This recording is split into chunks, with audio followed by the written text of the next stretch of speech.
Well, speaking of people that need to go back to school, our next match was for the TNT title that, as of next year, will never be defended on TNT again. But they're not going to change the name, so they say. Miro versus Lance Archer. And Lance was without Jake because earlier today, Miro hurt Jake at a weigh-in or press conference or whatever by hitting him with a gut shot. So now Miro is going to school with Anthony Ogogo. I know they hit Jake with a gut shot so he could crumple instead of hitting him in the face and because he can't take a bump. But goddamn, couldn't you have just done something else and let him crumple besides taking the previous guy's gut shot? It was Jake's 66th birthday. He's 6 years and 3 months older than me. And 10,000 miles. And it makes me feel so good that he's only 6 years older than me. I must look fantastic.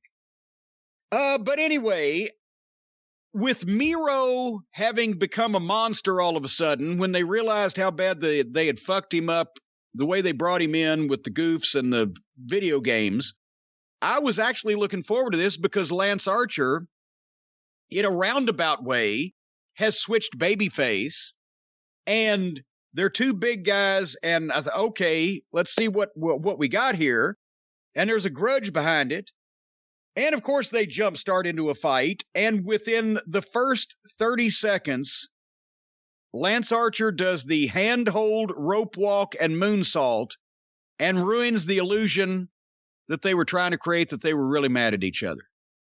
And now he's 6'6" and 270 pounds. He's got to do a fucking moonsault.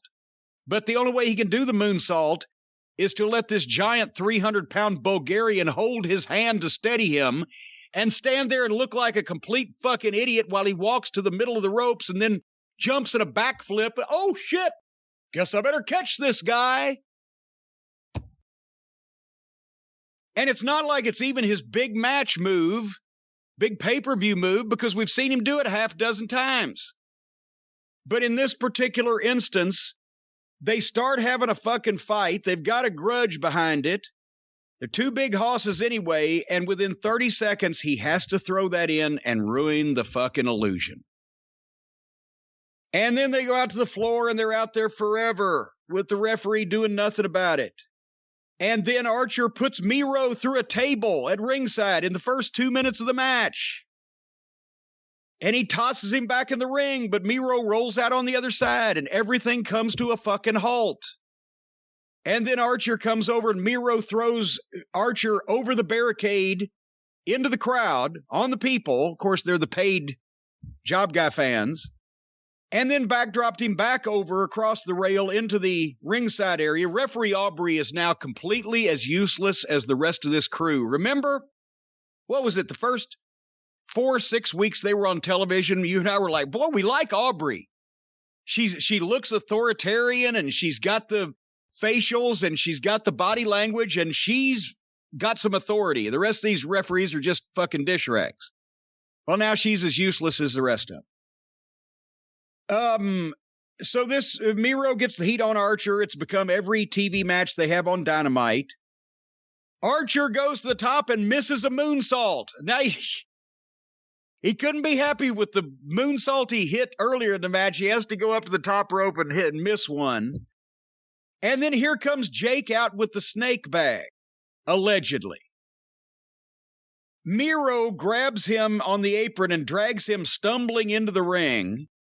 Kicks Lance Archer, grabs the snake bag, and throws the snake bag back through the entrance to make sure that you could... Do you know how much one of those snakes that Jake carries around weighs, Brian? Those were heavy. I don't know the weight, but, I mean, it wasn't an easy thing even for Jake to lug around on his back. Exactly. And I know people are, well, Miro's big and fucking strong. Well, then why did the fucking 40 or 50-pound snake in the bag that Miro threw bounce like it was goddamn styrofoam?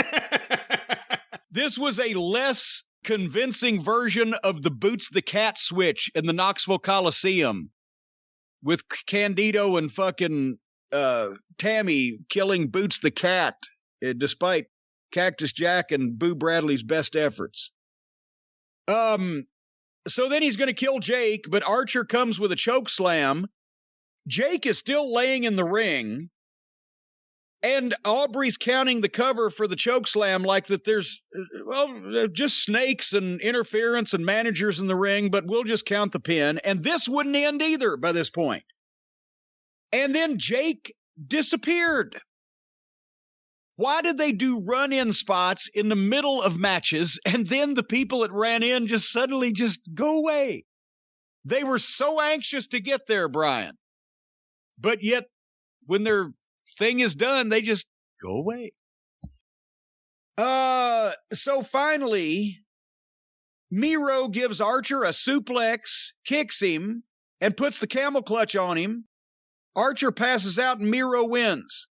The heel beats up the babyface's manager, then beats the babyface flat in the middle of the ring without cheating, even though he was outnumbered by the two babyfaces. God damn it. I'm going out of my fucking mind.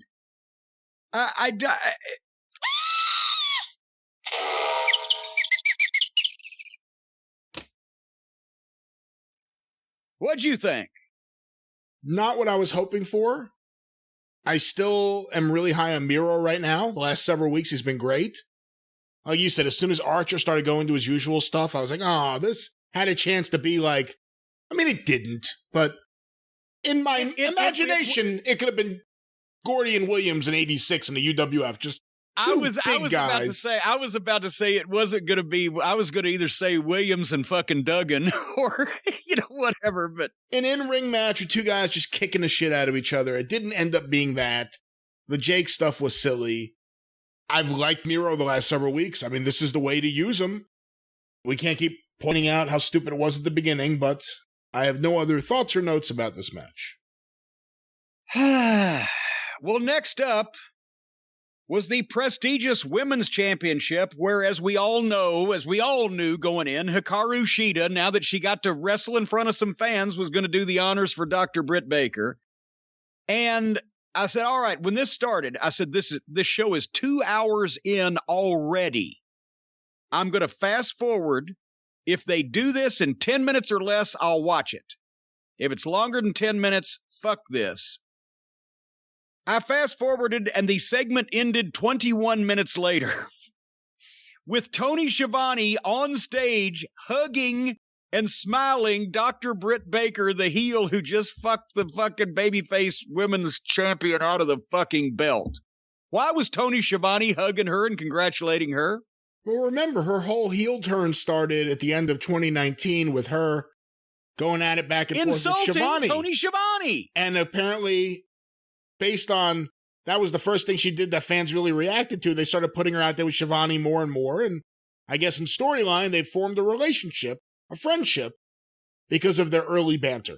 No, in storyline, the fucking announcer does not smile and hug and congratulate the heel when they beat the babyface, whether man or woman or child, which that's possible in this company too. You all know how terrible for poor Hikaru Shida that whatever the fuck that these two other twats did to fuck her around and take that belt from her, whether it was Britt Baker or Reba or whoever the fuck, this is horrible. Not, oh, I'm so happy for you. Oh, my God. It's like a kid's school play. Oh, you did such a good job, honey.